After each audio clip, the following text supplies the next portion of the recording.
Hey guys, it's me MS Solutions. ഇനി എന്തിന് വേറെ സൊല്യൂഷൻസിന്റെ പ്രിയപ്പെട്ട SSLC റിസൾട്ട് കാത്തിരിക്കുന്ന വിദ്യാർത്ഥികൾ അറിഞ്ഞിട്ടുണ്ടാകും വിജയശതമാനം കുറയുമെന്നുള്ള വാർത്ത പുറത്തുവിട്ടിരിക്കുന്നു. ഇതൊരു സൂചനയാണ് എന്ന പേരിലാണ് പറയപ്പെടുന്നതെങ്കിലും എന്താണ് ആ ന്യൂസ് എന്നാണ് നിങ്ങൾക്ക് ഇപ്പോൾ കൃത്യമായിട്ട് ബോർഡിൽ കാണാൻ പറ്റും. ഈ വർഷത്തെ SSLC പരീക്ഷാ ഫലം മെയ് 8-ന് പ്രഖ്യാപിക്കാനിരിക്കെ വിജയശതമാനത്തിൽ നേരിയ കുറവുണ്ടാകുമെന്ന് സൂചന. കഴിഞ്ഞ വർഷം 99.70% വിജയം, 99.70% വിജയം. ഈ വർഷം ഇതിൽ നിന്ന് കുറയുമെന്നാണ് വിവരം. മെയ് 8-ന് ഉച്ചയ്ക്ക് 3-ന് മന്ത്രി വി ശിവൻകുട്ടിയാണ് ഫലപ്രഖ്യാപനം നടത്തുക.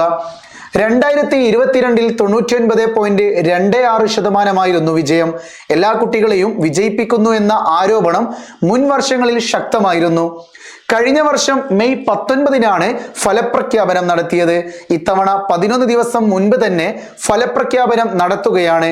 ഇക്കൊല്ലം SSLC പരീക്ഷ എഴുതിയത് ആകെ 4,27,105 വിദ്യാർത്ഥികളാണ്. ഇതിൽ 2,17,525 ആൺകുട്ടികളും 2,09,580 പെൺകുട്ടികളും ഉൾപ്പെടുന്നു. സംസ്ഥാനത്തൊട്ടാകെ 70 ക്യാമ്പുകളിലായി 10,863 അധ്യാപകർ മൂല്യനിർണ്ണയ ക്യാമ്പിൽ പങ്കെടുത്തു. ഏപ്രിൽ 3 മുതൽ ഏപ്രിൽ 20 വരെ 14 ദിവസങ്ങളിലായി മൂല്യനിർണ്ണയം പൂർത്തിയാക്കി. ടാബുലേഷൻ, ഗ്രേസ് മാർക്ക് എൻട്രി എന്നിവ പരീക്ഷാ ഭവനിൽ പൂർത്തിയാക്കി പ്രഖ്യാപനത്തിന് തയ്യാറായി കൊണ്ടിരിക്കുകയാണ്. എൻ്റെ ചോദ്യം നിങ്ങൾ ശ്രദ്ധിക്കുക. സ്കൂൾ വാർത്ത എന്ന് പറയുന്ന ഒരു മാധ്യമ വാർത്താ ചാനലാണ് ഇപ്പോൾ ഈ ഒരു ന്യൂസ് പുറത്തുവിട്ടത്. ഇതിൽ നിങ്ങൾ മനസ്സിലാക്കേണ്ടത് വിജയശതമാനം കുറവുണ്ടാകുമെന്നാണ് സൂചന എന്നൊക്കെ പറഞ്ഞു. കഴിഞ്ഞ വർഷം 99.70% വിജയമെന്ന് പറഞ്ഞു. ഇതേ സ്കൂൾ വാർത്തയിൽ അവസാനം പറയുന്ന ഒരു പോയിന്റ് ഉണ്ട്. ടാബുലേഷൻ, ഗ്രേസ് മാർക്ക് എൻട്രി എന്നിവ പരീക്ഷാ ഭവനിൽ പൂർത്തിയാക്കി ഫലപ്രഖ്യാപനത്തിന് തയ്യാറായിക്കൊണ്ടിരിക്കുകയാണ് എന്ന് പറഞ്ഞു.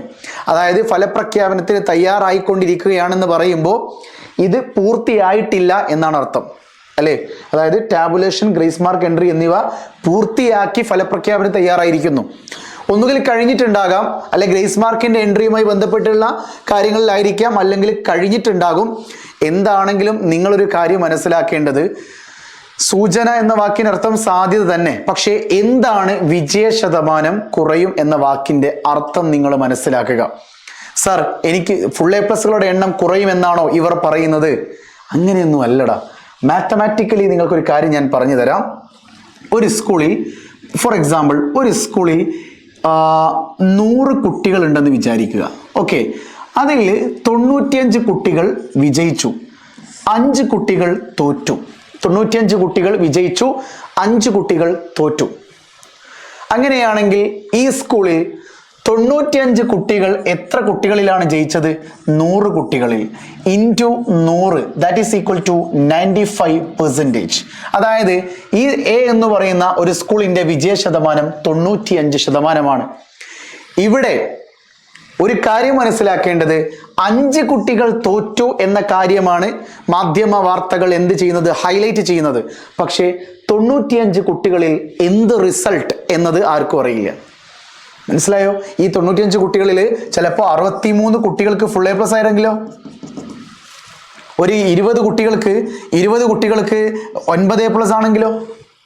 ഓക്കെ, വിജയശതമാനം നോക്കുന്നത് തോറ്റോ ജയിച്ചോ, അതാണ് വിജയശതമാനം കേട്ടോ. ഓക്കെ, അതുകൊണ്ട് ആരും വ്യാകുലതപ്പെടേണ്ട. ഇനി വേറൊരു എക്സാമ്പിൾ പറയുകയാണെങ്കിൽ, ഒരു B എന്ന് പറയുന്ന സ്കൂളിൽ 70 കുട്ടികളുണ്ടെന്ന് വിചാരിക്കുക. 70 കുട്ടികളുണ്ടെന്ന് വിചാരിക്കുക. ആ 70 കുട്ടികളിൽ ഒരു 65 കുട്ടികൾ വിജയിച്ചു, 5 കുട്ടികൾ തോറ്റു. ട്രൂ ഫോൾ എന്നല്ല, വിജയിച്ചു, വിൻ ചെയ്തു, അതായത് പാസ് ആയിട്ടുണ്ട്, ഫെയിൽ ആയിട്ടുണ്ട്. ഓക്കെ, അങ്ങനെയാണെങ്കിൽ ഈ സ്കൂളിന്റെ വിജയശതമാനം 65 കുട്ടികൾ വിജയിച്ചത് 70 കുട്ടികളിലാണ് ഇൻറ്റു 100%. ഇത് ചെയ്തു കഴിഞ്ഞാൽ, ഞാൻ മാത്തമാറ്റിക്കലി ടോപ്പ് ആയതുകൊണ്ട് ഞാൻ എന്ത് ചെയ്യുന്നു? നമ്മുടെ കാൽക്കുലേറ്റർ എടുക്കുന്നു. കാര്യം എനിക്ക് കാൽക്കുലേറ്ററിൽ വിശ്വാസമില്ല, പക്ഷെ എൻ്റെ മാത്സിൽ എനിക്ക് വിശ്വാസമുണ്ട്. Okay, into 100, that is equal to 92.85%. ഇതാണ് ഇതിനർത്ഥം.